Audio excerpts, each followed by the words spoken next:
The 2-minute message preview at the non-denominational New Hope Olympia is: what if there is no joy in your world? We sing joy to the world during the holidays, but what if you don't have joy in your world this year?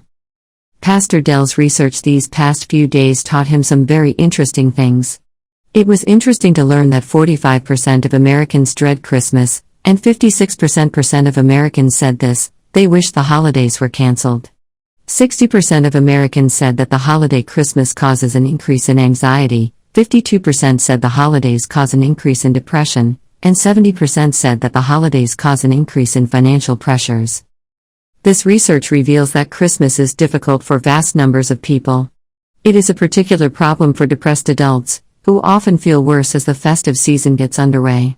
When asked, if you're already depressed, does Christmas tend to make it worse?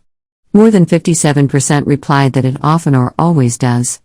Another said, it's meant to have a religious meaning for me, so I feel guilty for dreading the whole thing, and this makes me feel even worse. In his weekend message, Pastor Dell shares some timely principles from the life of Elijah. As you read 1 Kings chapter 19, you will discover that one of the greatest prophets in the Old Testament had no joy in his world at this season in his life. He was so depressed that he asked God to take his life. Do you say Elijah got depressed? Oh really? This godly man, a miracle worker and a great leader, suffered from severe depression and wanted to die.